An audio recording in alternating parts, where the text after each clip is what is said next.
Segunda Tesalonicenses 2:17 dice así la palabra del Señor: pero nosotros, hermanos, separados de vosotros por breve tiempo en persona, pero no en espíritu, estábamos muy ansiosos con profundo deseo de ver vuestro rostro, ya que queríamos ir a vosotros, al menos yo, Pablo, más de una vez, pero Satanás nos lo ha impedido.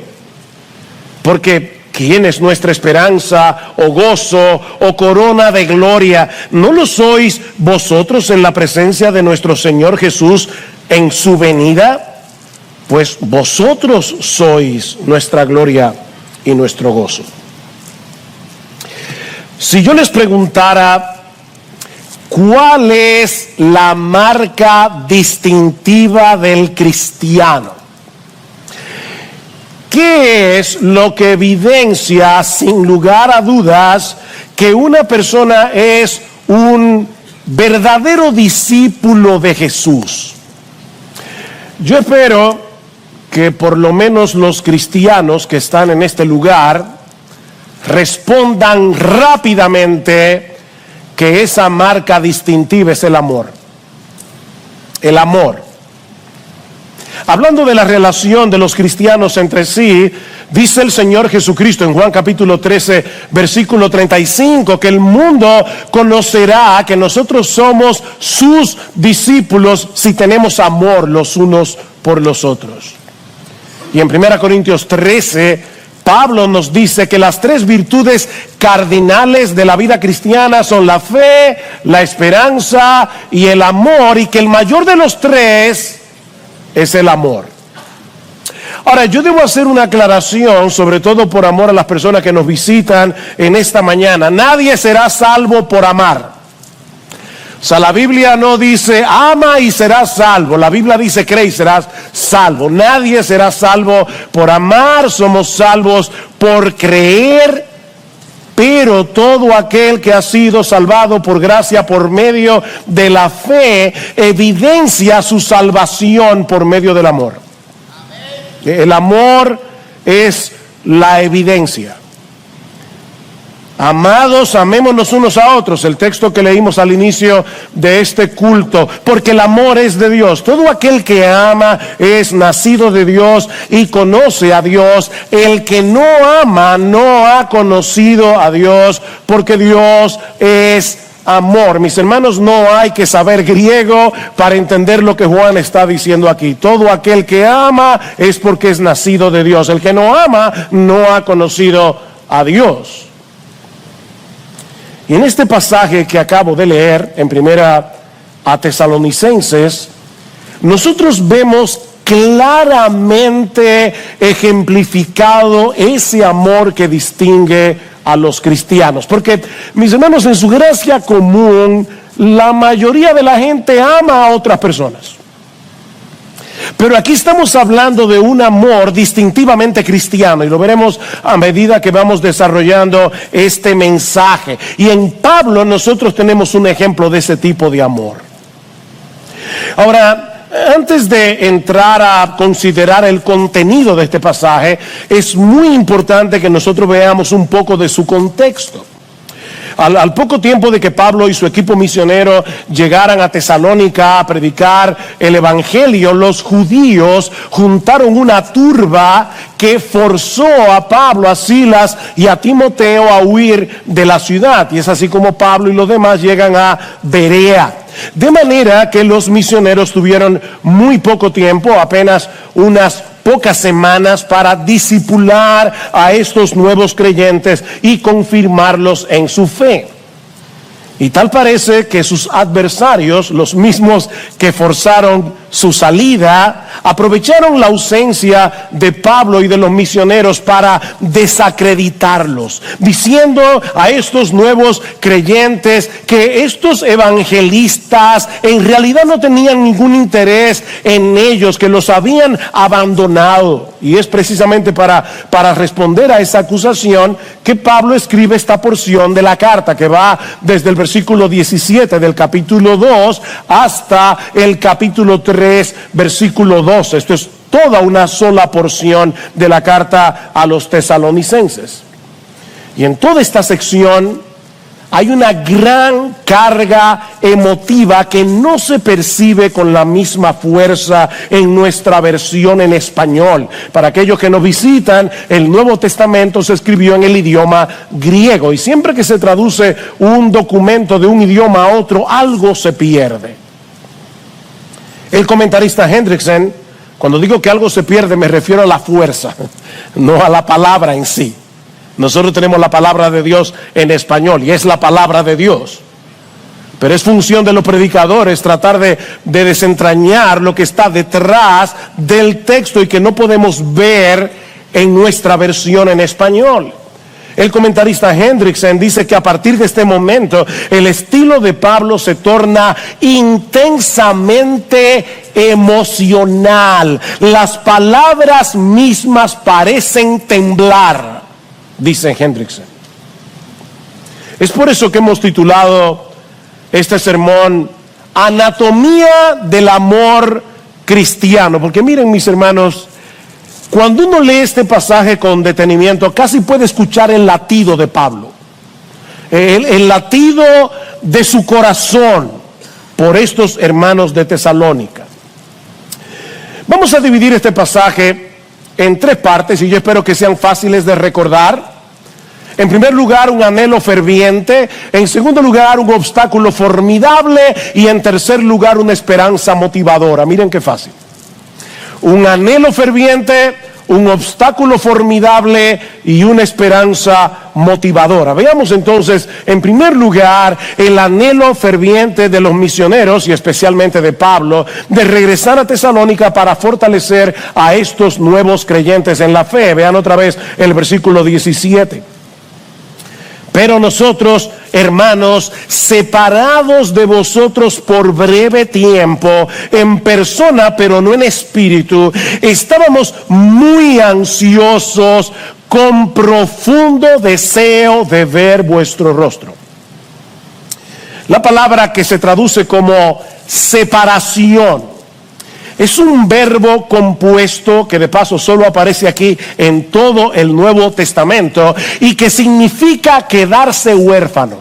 Eso es lo que significa el texto. Es la palabra huérfano, pero con un prefijo que la fortalece. O sea, la palabra ya es fuerte en sí misma, pero Pablo le añade un prefijo que transmite una idea más desgarradora. Es como cuando nosotros colocamos la palabra super antes de una palabra para señalar que algo no solo es doloroso, sino súper doloroso, o que algo no solo es angustioso, sino súper angustioso. Bueno, eso es exactamente lo que Pablo está haciendo aquí.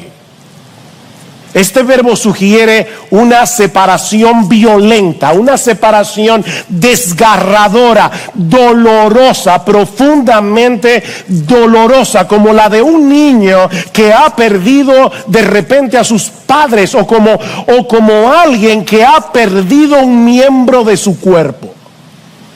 Así de doloroso. Y hermanos, así se sentía Pablo cuando se vio forzado a dejar atrás a estos creyentes recién convertidos. A pesar de que no hacía mucho tiempo que había ocurrido la separación, note lo que dice el versículo 17, porque hermanos, nosotros separados de vosotros por breve tiempo, y aparentemente lo que eso significa es, hace poco que ocurrió esta separación, pero nos sentimos huérfanos de vosotros. Y Pablo aclara, separados, y aquí vuelvo otra vez, literalmente, separados de rostro, pero no de corazón. Eso es lo que dice el texto. De rostro, pero no de corazón. En otras palabras, aunque los judíos habían apartado a Pablo y a los misioneros de la iglesia en Tesalónica, no habían podido apartar a estos hermanos de sus corazones. Ellos estaban fuera de su vista, pero no de sus pensamientos, no de sus oraciones. El amor por ellos permanecía intacto a pesar de la lejanía, y de ahí el anhelo ferviente de Pablo de volver a verlos. Noten otra vez el versículo 17. Yo quiero ir palabra por palabra, hermanos. Pero nosotros, hermanos, separados de vosotros por breve tiempo, en persona pero no en espíritu, estábamos muy ansiosos, con profundo deseo de ver vuestro rostro. Y una vez más, el lenguaje es muy emotivo. La palabra que se traduce como ansioso conlleva la idea de apresurarse, de esforzarse. O sea, no se trata de una mera emoción, sino de una emoción que mueve la voluntad. Lo que Pablo está diciendo es que ellos se habían esforzado al máximo por regresar a Tesalónica. Porque hay gente que se vuelve ansiosa y no hace nada. Es como esas personas que están muy ansiosas sentados en una mecedora. Solo se mueven en el mismo sitio. Pero aquí no estamos hablando de ese tipo de ansiedad. Es una emoción que te mueve a la acción. Pablo está diciendo, para responder a las acusaciones que se habían hecho contra ellos, nos hemos esforzado al máximo por regresar a Tesalónica, porque tenemos un profundo deseo de volver a verlos. Y esta palabra, que se traduce como deseo, es la misma que se traduce como concupiscencia en el capítulo 4, versículo 5.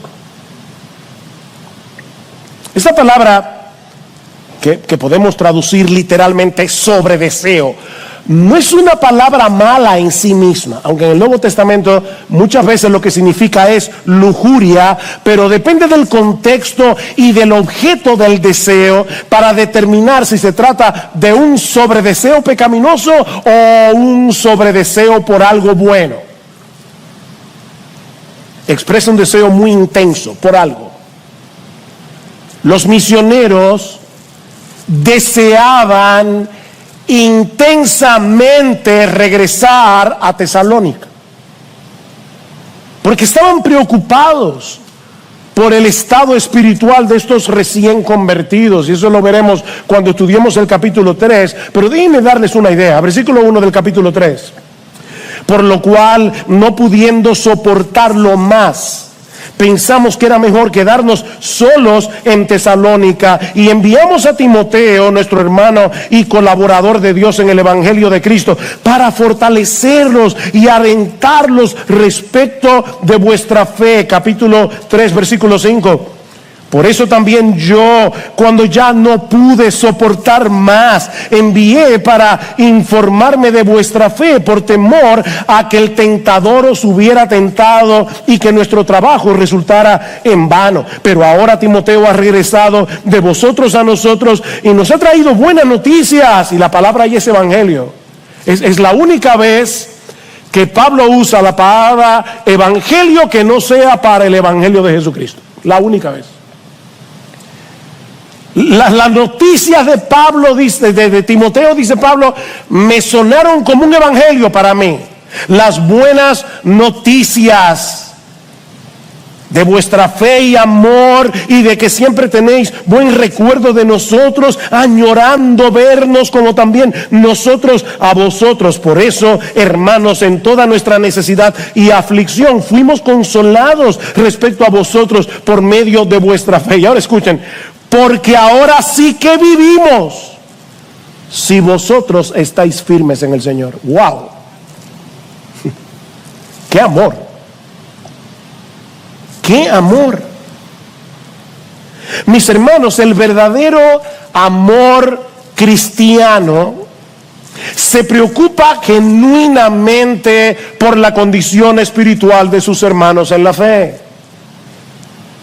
Si bien es cierto que es Dios el que da el crecimiento, Dios usa medios para que sigamos avanzando hacia la madurez. Eso es lo que Pablo nos presenta en Efesios capítulo 4. Es hablando la verdad en amor que podemos crecer para ser cada vez más semejantes a nuestro Señor Jesucristo. Lo que esto significa, en palabras más sencillas, es que es en el contexto del discipulado mutuo que la iglesia avanza hacia la madurez cristiana.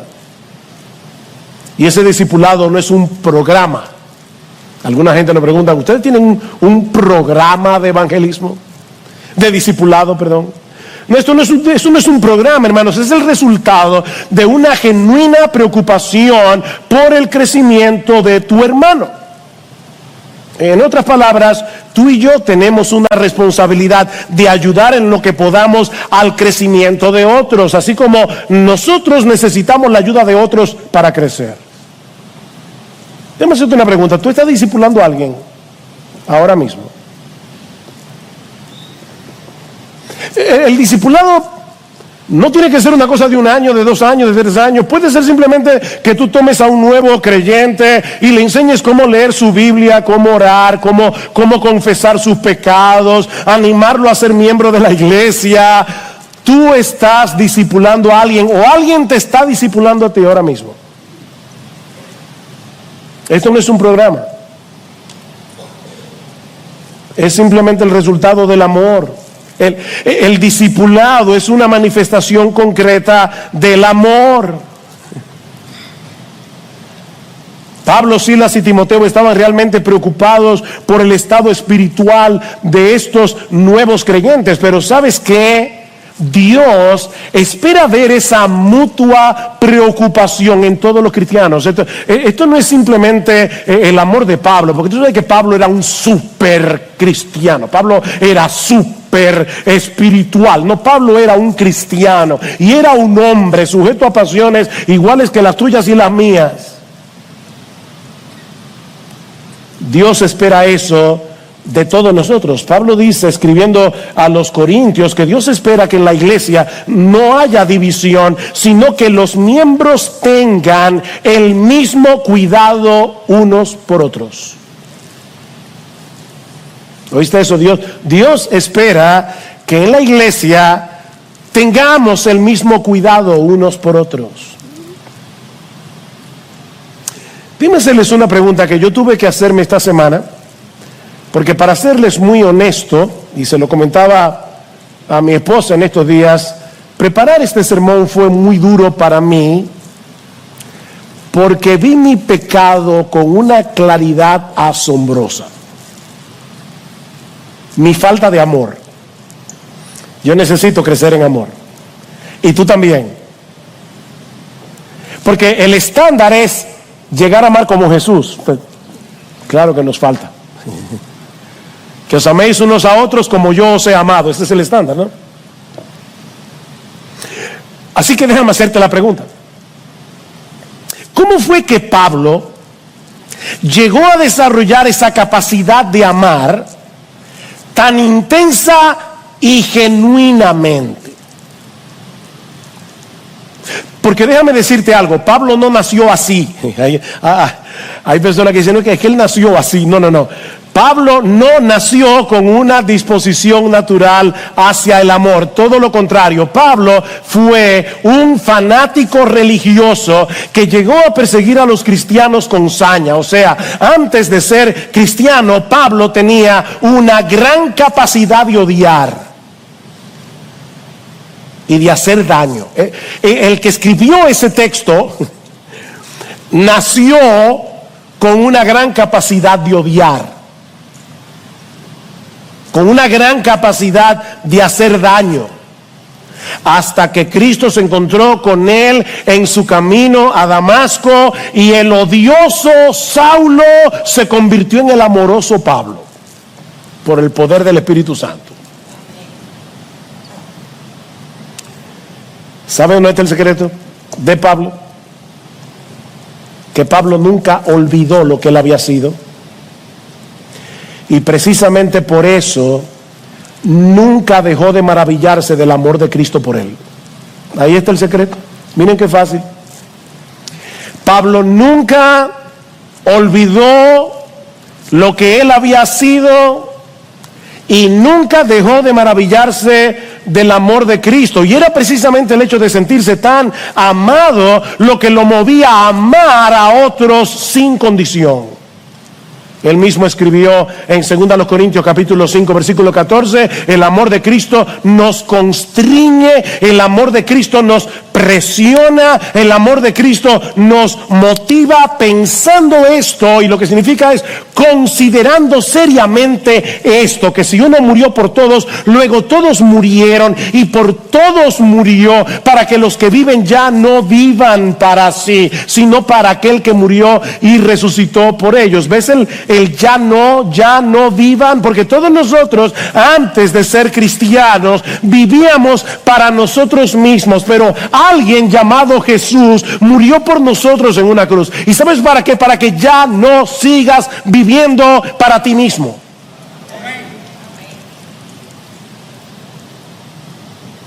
¿Tú quieres aprender a amar así? Pon el Evangelio en el centro de tu vida. No lo pierdas de vista. Esfuérzate por ser intencional en recordar el amor de Cristo por ti, a pesar de tus pecados, incluyendo el pecado de tu falta de amor. O sea, Cristo nos ama a pesar de nuestros pecados, incluyendo nuestro pecado de falta de amor. Y cuando nosotros pensamos que Cristo nos ama a pesar de lo que somos, a pesar de nuestra falta de amor, a pesar de la falta de interés por otros, y Cristo nos ama, eso expande nuestra capacidad de amar. El hecho de verme amado, tan amado por alguien que me conoce a la perfección, por alguien que conoce mis debilidades, por alguien que sabe que muchas veces para hacer un bien yo tengo que obligarme a mí mismo porque no quiero hacerlo, porque es más fácil quedarme viendo una serie de Netflix que ir al hospital a visitar a un enfermo. Para mí, por lo menos, yo no sé para ti, es más fácil. Y cuando yo entiendo, wow, Cristo me ama a pesar de lo que de cómo Él me conoce, de todos los pensamientos que me pasan por la cabeza que nadie ve, eso expande mi capacidad de amar. Ven, es el Evangelio. En cierto modo, podemos decir que Pablo supo capitalizar su pasado. ¿Cómo así? Bueno, que en vez de paralizarse por la culpa de haber sido un perseguidor de la iglesia, Pablo convirtió su pasado pecaminoso en una especie de combustible que alimentaba la llama de su amor por Cristo y de su iglesia. Wow, Cristo me ama. A pesar de lo que fui, a pesar de lo que soy, Pablo nunca dejó de asombrarse que Cristo lo amara tanto, que no solo lo salvó, sino que lo convirtió en un apóstol. Pablo dice en Efesios 3, me encanta este versículo: a mí, que soy menos que el más pequeño de todos los santos. Definitivamente Pablo sabía acumular las palabras, ¿verdad? Para expresar una idea. A mí, que soy menos que el más pequeño de todos los santos, me fue dada esta gracia de anunciar entre los gentiles el evangelio de las inescrutables riquezas de Cristo. Pablo dice, yo no puedo entender cómo Cristo me ama tanto. Y por eso podía amar como Él amaba, siendo un hombre como tú y como yo, que seguramente tenía que luchar con sus propios pecados. Ahora, Pablo no solo estaba muy consciente del amor de Cristo, en contraste, ¿verdad?, con su pecaminosidad, sino también del hecho de que Cristo lo había colocado en medio de esa familia que él antes perseguía. Esos que antes eran el objeto de su odio, ahora eran sus hermanos. Ven cómo comienza el texto. Pero nosotros, hermanos, y alguien puede decir, bueno, pastor, pero usted sabe que Pablo le llamaba hermano a todos los cristianos. Ya está viendo más de la cuenta. No, yo no creo que el uso de la palabra hermanos aquí sea casual. Y no lo creo por la cantidad de veces que Pablo usa la palabra hermanos en esta carta. Para que tengan una idea, ¿cuántos capítulos tiene la carta a los romanos? 16 capítulos. ¿Cuántos capítulos tiene Primera Tesalonicenses? 5 capítulos. ¿Saben cuántas veces Pablo usa la palabra hermanos en toda la carta de los romanos? 20 veces. ¿Saben cuántas veces usa la palabra hermanos en estos 5 capítulos de Primera Tesalónica? 19 veces, casi la misma cantidad, con 11 capítulos de diferencia. Hermanos, hermanos, hermanos. Los cristianos debemos amarnos porque somos hermanos. Somos y hermanos de sangre, en el mejor sentido de la palabra. Somos miembros de una misma familia, tenemos un mismo Salvador, fuimos comprados por la misma sangre y ahora pertenecemos al mismo Padre. Mis hermanos, cuando Cristo murió en la cruz, una de las cosas que nos quitó como una ropa sucia es el individualismo. Esta es una sociedad eminentemente individualista. Yo, mis derechos, lo mío. Cuando Cristo nos salvó, nos quitó la ropa vieja, sucia, podrida del individualismo y lo enterró. Déjalo ahí donde Él lo enterró. Deje el individualismo a un lado. Por eso les decía al principio, hermanos, nosotros necesitamos un avivamiento de amor. Un avivamiento de amor que nos mueva a salir de nuestra zona de comodidad y arriesgarnos a amar a otros, independientemente de si los otros te aman a ti. Y digo arriesgarnos porque, déjenme decirles algo, el amor es arriesgado. Muy arriesgado. Tú puedes darte por entero a una persona que después te va a clavar un puñal en la espalda. Y como quiera, tú debes amar. Debes amar.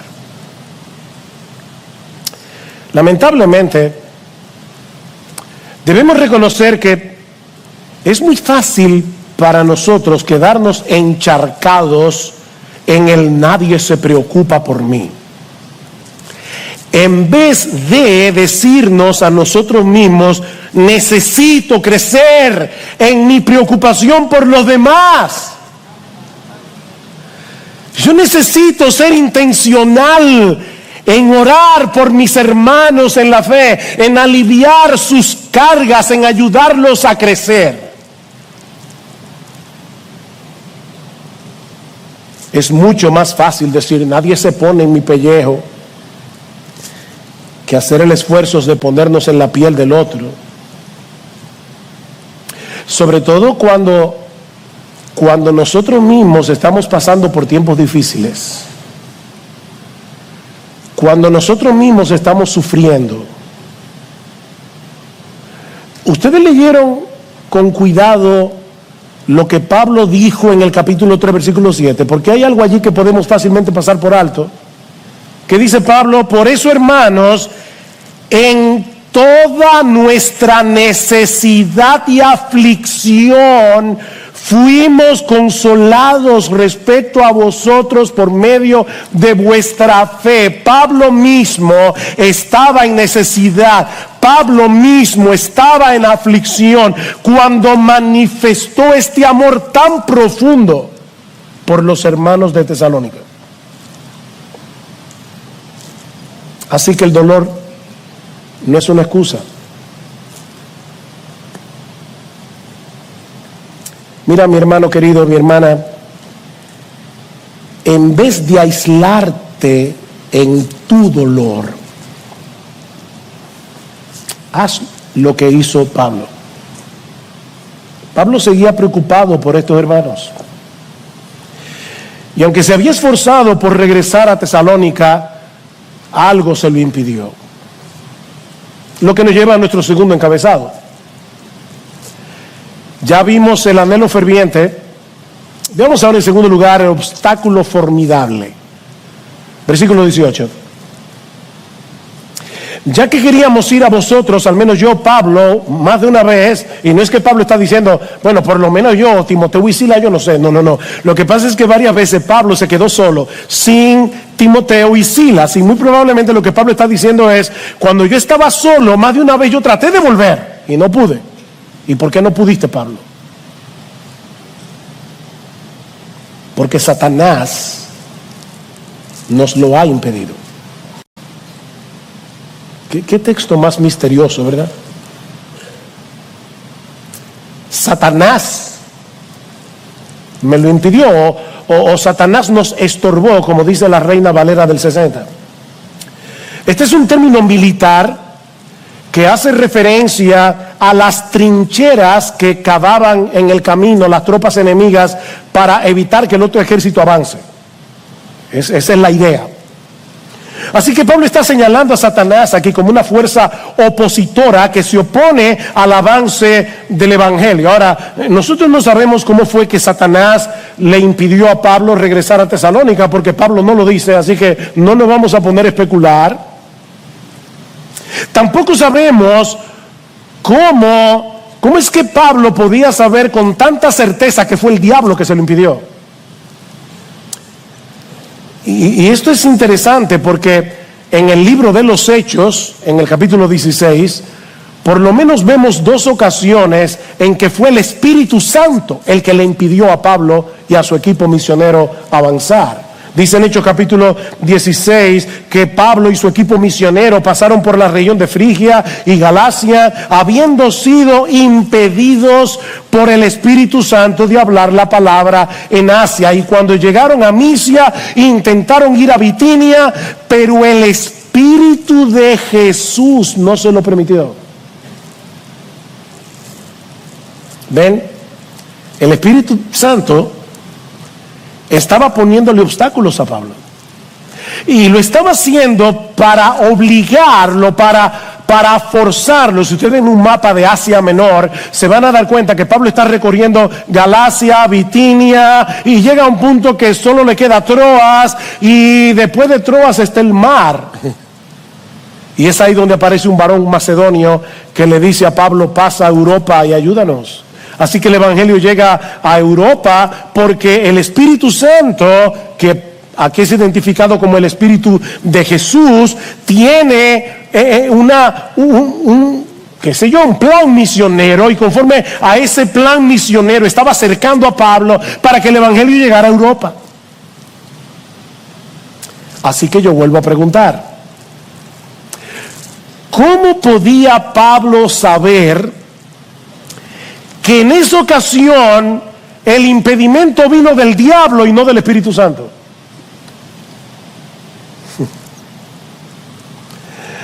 Bueno, la respuesta puede ser porque el impedimento estaba viniendo de parte de los judíos que odiaban el evangelio, y viendo el instrumento, Pablo dice, el diablo los está usando. O puede ser que el mismo Espíritu Santo le revelara a Pablo de dónde venía el impedimento. Pero, independientemente de eso, hermanos, hay al menos dos cosas que debemos tomar en cuenta aquí.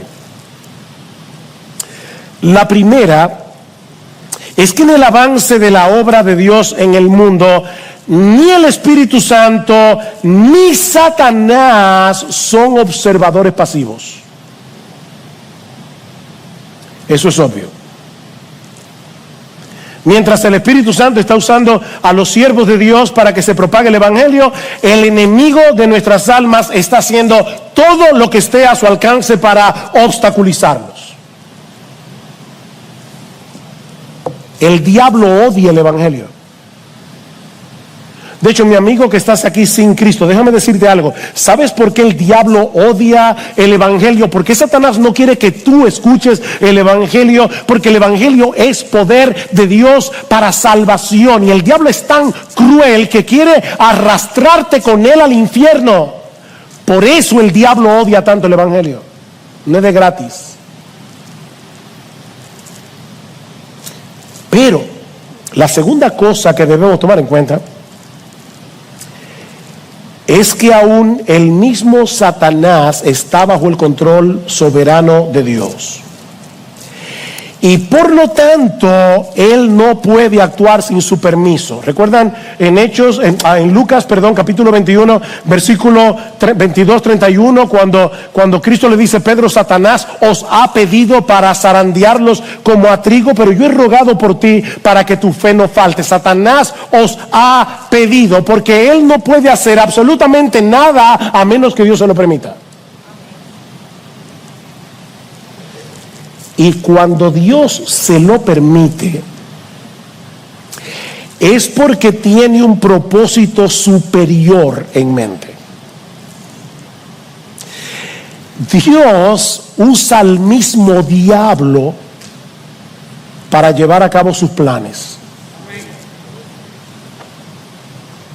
Tal vez Él quiere hacernos más conscientes de nuestra debilidad y llevarnos a depender más de Él en oración. O simplemente Él quiere redireccionar nuestros pasos hacia otro ministerio o hacia otro lugar, y está usando al diablo para llevar a cabo su plan. Porque de una forma u otra, la voluntad soberana del Dios soberano termina imponiéndose. Y gloria a Dios por eso. De hecho, si lo pensamos bien, nosotros debemos darle gracias a Dios de que Él le haya permitido al diablo impedirle a Pablo regresar a Tesalónica. ¿Por qué? Porque de no haber sido así, Pablo no hubiera escrito esta carta, ni la segunda. ¿Qué sabio es Dios? De haber tenido éxito en su deseo de volver, Pablo no hubiera tenido la necesidad de escribir Primera Tesalonicenses, ni Segunda Tesalonicenses. Y la iglesia de Cristo se habría perdido de dos tesoros tan valiosos.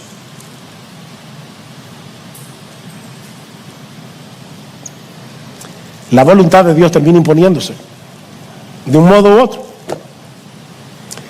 Y su voluntad siempre es buena, es agradable y es perfecta, dice Pablo en Romanos 12. Siempre. Aún cuando usa al mismo diablo.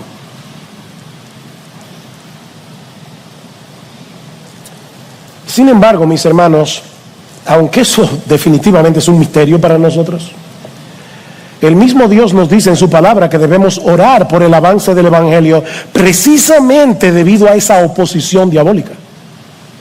Mis hermanos, nosotros estamos en una guerra. Esto no es un picnic de escuela dominical, esto es una guerra. Esto es una guerra que se pelea de rodillas. ¿Qué dice Pablo en 2 Tesalonicenses, capítulo 3?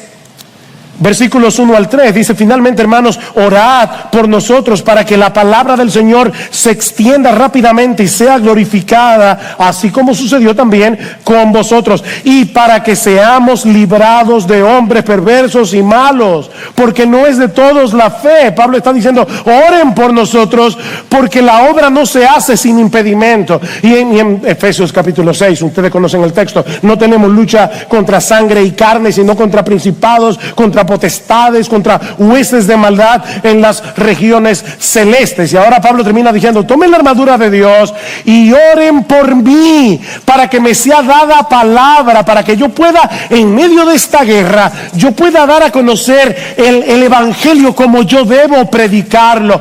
Oren por mí, dice Pablo, aún para que Dios me dé valor. Oren por eso. Cuando sus pastores salen a predicar, hermanos, estos o los hermanos que van a Primavera, o los hermanos que van a Yabonico y a otros lugares, que salen cada domingo de esta iglesia y de otras iglesias de Cristo en el mundo entero a predicar el evangelio, el diablo está atento, no el mismo Satanás, porque él no es omnipresente, pero sus huestes demoníacas quieren impedir que el evangelio se expanda. ¿Y qué debemos hacer nosotros? Orar. Orar, mis hermanos, porque este es un enemigo que no podemos enfrentar en nuestras propias fuerzas, y porque lo que está en juego aquí es demasiado precioso. Y eso nos lleva a nuestro tercer encabezado. Ya hemos visto un anhelo ferviente, hemos visto un obstáculo formidable.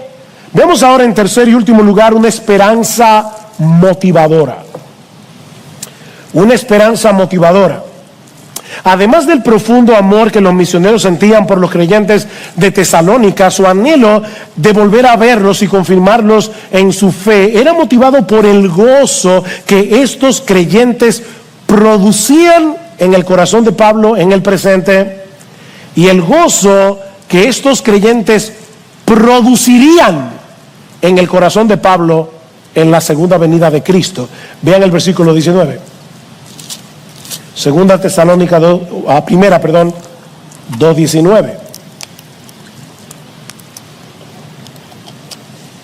Porque ¿quién es nuestra esperanza, o gozo, o corona de gloria? ¿No lo sois vosotros en la presencia de nuestro Señor Jesús en su venida? Pues vosotros sois nuestra gloria y nuestro gozo. Obviamente, nuestra esperanza y nuestro gozo cuando lleguemos al cielo será encontrarnos con Jesús. Nada sobrepasará el gozo y la alegría de estar en su presencia. Pero lo que Pablo está diciendo es que también será motivo de mucha alegría ver en nuestros hermanos, estoy escogiendo cada palabra, no ver a nuestros hermanos, no, eso también será de alegría, pero ver en nuestros hermanos el resultado del trabajo que hicimos aquí para beneficio de ellos. Déjenme explicar esto con calma, porque quiero animarlos. Miren, hay muchas personas que intervienen en la salvación y edificación de cada creyente. Y es imposible establecer de este lado de la eternidad qué papel le tocó a cada uno. Escribiendo a los Corintios, Pablo dice: yo planté, Apolos regó, pero el crecimiento lo ha dado Dios. Así que ni el que planta es algo, ni el que riega es algo, sino Dios que da el crecimiento. Así que al final la gloria es de Dios, porque Él es el que hace eficaz el fruto de nuestro ministerio. Pero en ese mismo pasaje, Pablo dice que nosotros somos colaboradores de Dios. Somos colaboradores. ¿Qué socios tiene Dios, verdad? Somos colaboradores de Dios. Y todos los que intervinieron en esa cadena de evangelismo, discipulado, recibirán su recompensa. Tal vez tú fuiste el primero en compartir el evangelio con alguien que en ese momento no reaccionó. Luego vino otro y regó la semilla que tú habías sembrado. Y luego vino otro, años después, ya tú ni te acuerdas que tú le predicaste el evangelio a esa persona, que volvió a regar la semilla que tú sembraste. Hasta que allí fue cuando Dios dijo: vive, y la persona se convirtió.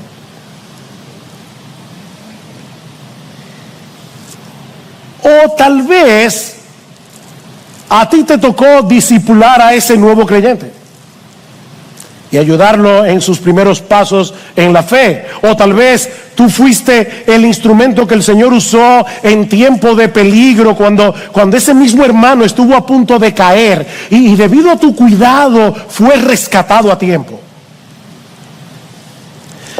Sea lo que sea que tú hayas hecho por la salvación de algunos, por la santificación de otros, mis hermanos, todo será recordado y recompensado en aquel día.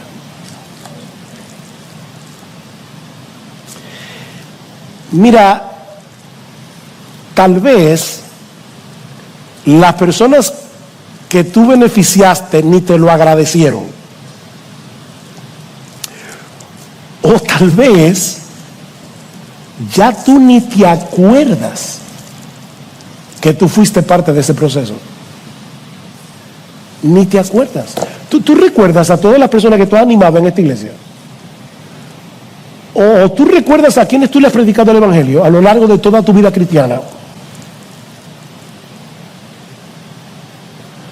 Hay una historia famosa de un señor llamado Luke Short, un inglés, que oyó el evangelio a través de un pastor muy famoso en la época de los puritanos, Richard Sibbes, y no se convirtió. 15 años tenía. Luke Short emigró a las colonias americanas y cuando tenía más de 90 años de edad, sentado en una piedra en su campo, recordó la prédica de Richard Sibbes que él oyó cuando tenía 15 años y se convirtió.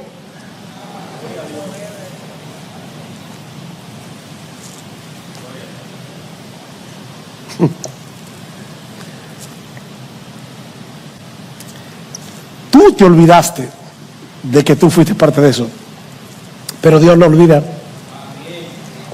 Dios no olvida. Y a nadie dejará sin recompensa.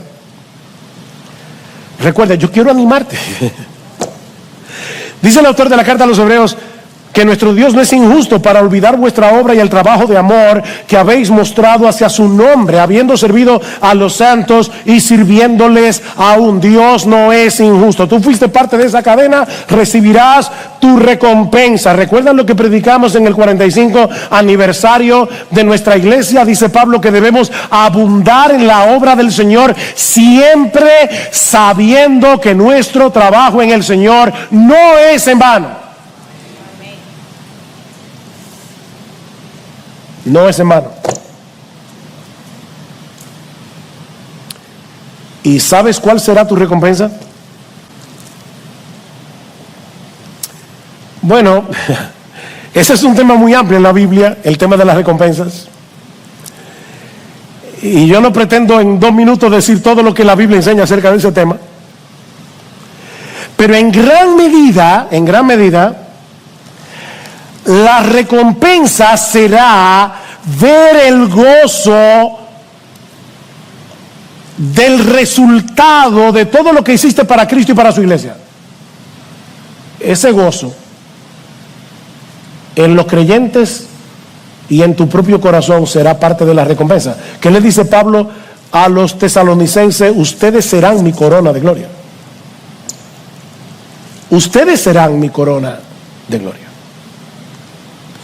Mi recompensa y mi gozo, dice Pablo, será verlos allí en cuerpos glorificados, reflejando ya sin pecado la gloria de nuestro Señor y Salvador, y escucharle a Él, a mi Señor, a mi precioso Salvador, decirme a mí, por causa de ustedes que van a estar allí en cuerpos glorificados: Pablo, bien, buen siervo y fiel. Esa será mi corona.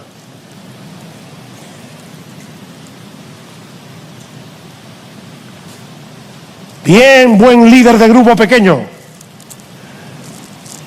Te ocupaste de tus hermanos que estaban allí en ese grupo.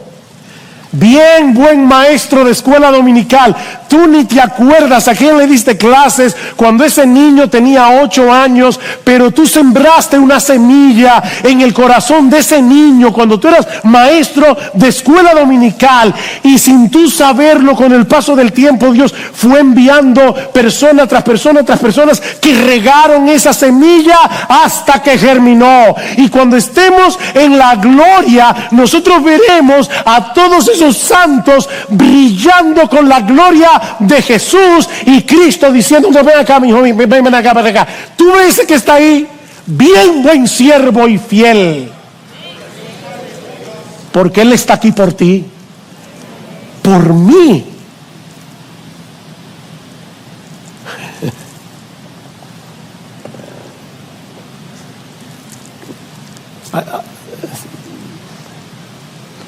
Estoy mirando el reloj.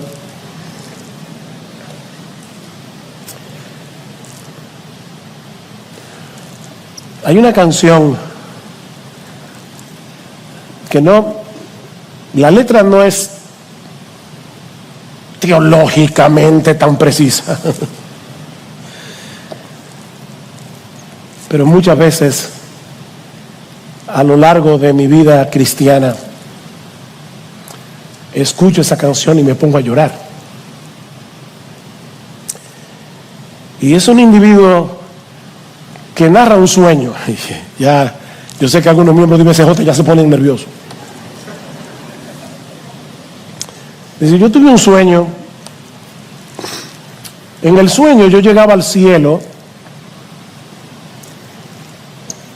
y caminando por la calle de Oro me encontré contigo, y mientras hablábamos, un joven vino caminando hacia ti y te dijo: fulano, tal vez tú no me recuerdas, pero yo fui alumno tuyo en la escuela dominical cuando yo tenía 8 años, y un día estabas orando por tus alumnos y el Espíritu Santo te usó para salvarme a mí.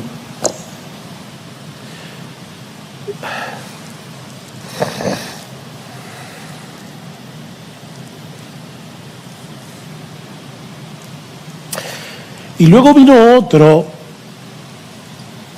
y te dijo: ¿tú te acuerdas cuando un misionero llegó a la iglesia y dio un reporte y pidió una ofrenda por esa obra misionera, y tú no tenías mucho, pero lo poco que tenías lo diste, y el Señor usó tu ofrenda para que ese misionero pudiera volver al campo misionero, y yo fui salvo?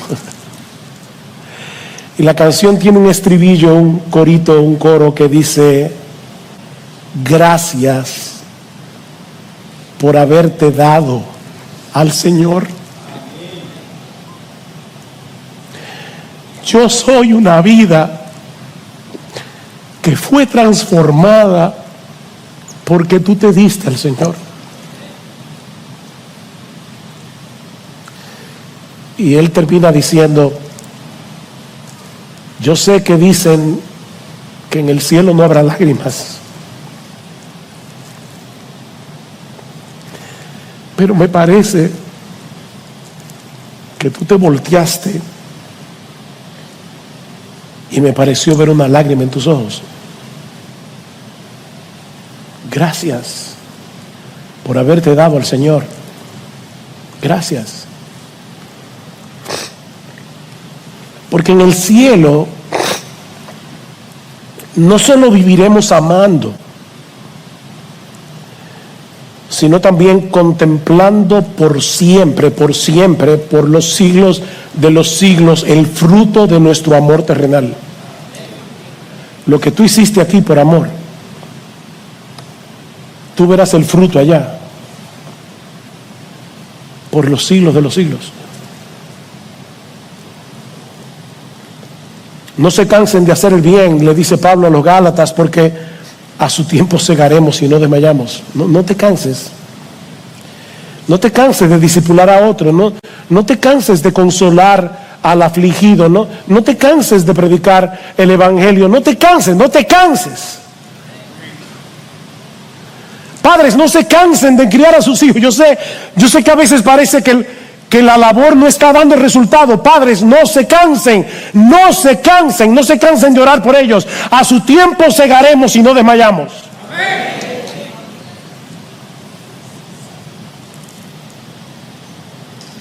Trabaja arduamente,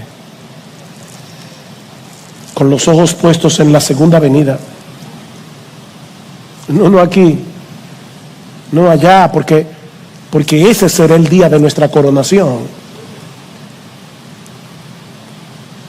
No juzguéis nada antes de tiempo hasta que venga el Señor, el cual aclarará también lo oculto de las tinieblas, manifestará las intenciones de los corazones, y entonces cada uno recibirá su alabanza de Dios. ¿Sabes qué? Lo que nadie vio de tu trabajo, Dios lo vio. Dios vio tu lucha para poder servirle a ese hermano, a esa hermana. Dios vio tu lucha criando a tus hijos. Dios vio tu lucha. Y cuando Dios aclare las intenciones del corazón, cuando eso que ahora está oculto en las tinieblas salga a la luz, cada uno recibirá su alabanza de Dios, y Dios no miente.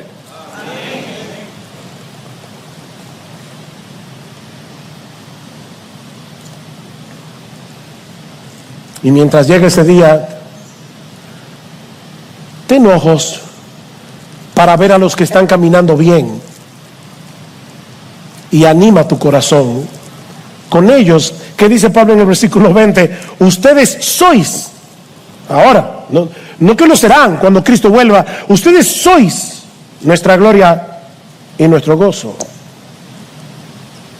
Esta iglesia llenó de gozo y de alegría el corazón de Pablo, cuando muchos otros fueron motivo de desaliento para él. Mis hermanos amados de Iglesia Bíblica del Señor Jesucristo, los pastores somos alentados, somos animados por la iglesia. No solamente cuando nos dicen palabras de ánimo. Somos animados al verles recibir la palabra predicada con un corazón enseñable. Somos animados al percibir en los miembros cómo están tomando en serio su propio crecimiento espiritual y el crecimiento espiritual de sus hermanos. Créannos, amados hermanos de IBCJ, eso anima nuestro corazón como nada más puede hacerlo.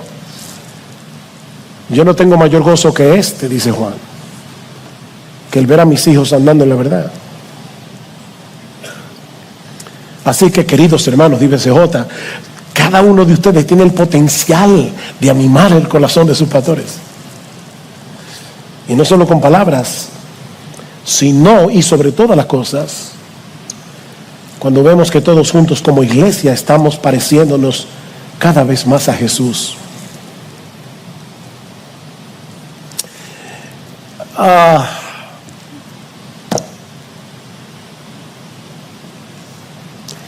Yo no puedo terminar sin decir dos cosas. Sí, me pasé. Una vez al año no hace daño, dicen los cubanos. Déjeme añadir solo dos cosas. Voy a tratar de ser breve. Voy a ser breve. La primera es que vuelvas a recordar el Evangelio. Vuelve a recordar el Evangelio, porque miren, es muy difícil escuchar un mensaje como este y no sentirse muy mal, bien convicto de pecado. Se lo digo por mí. Nos quedamos tan cortos al ver ese ejemplo de amor. Pero recuerda, mi hermano, mi hermana, que Cristo vivió, murió y resucitó por ti, para reconciliarte con el Padre. Él llenó la medida de amor que nosotros jamás vamos a poder llenar de este lado de la eternidad, que de hecho ni siquiera Pablo la pudo llenar, una medida que nadie puede llenar. Y la sangre que Él derramó en la cruz hace 2000 años todavía nos limpia de pecados, incluyendo nuestra falta de amor. Si confesamos nuestros pecados, Él es fiel y justo para perdonar nuestros pecados y limpiarnos de toda maldad. ¿Has podido identificar en ti falta de amor? ¿Has podido identificar en ti áreas en las que tú puedes crecer en el amor? Pídele perdón al Señor y el Señor te perdonará. Recuérdate de nuevo el Evangelio para que no te quedes aplastado por el peso de la culpa y puedas regocijarte otra vez en tu salvación y seguir corriendo. Pero no lo dejes ahí. Y aquí está mi segunda aplicación. Todos nosotros necesitamos seguir creciendo en nuestra capacidad de amar a los demás. Y esa gracia del perdón que Cristo nos ofrece en el Evangelio debe ser el combustible que nos impulse a seguir avanzando hacia la madurez. Y avanzar hacia la madurez no es otra cosa que parecernos cada vez más a Él. La razón por la que somos recibidos en la presencia de Dios es la obra de Cristo a nuestro favor. Como decíamos al inicio de este mensaje, no somos salvos por amar, somos salvos por creer. Cree en el Señor Jesucristo, cree y serás salvo. Pero Cristo es tan bueno y tan poderoso que Él no nos deja como nos encuentra. Así como Él convirtió al odioso Saulo en el amoroso Pablo, Cristo nos libera de la esclavitud del pecado, nos libera del orgullo, nos libera del egoísmo, para que ahora seamos capaces de amar con esa clase de amor con el que somos amados por Él. No creas que por el hecho de ser salvo ahora el amor fluye. Porque si fuera así, Juan no dijera: amados, amémonos unos a otros. Es una orden. Ya fuiste capacitado para amar, ahora ama. Ama. Recuerda que el amor de Cristo es el que nos constriñe, es el que nos impulsa, es el que nos motiva al considerar seriamente que si uno murió por todos, luego todos murieron y por todos murió, para que los que viven ya no más vivan para sí, sino para aquel que murió y resucitó por ellos.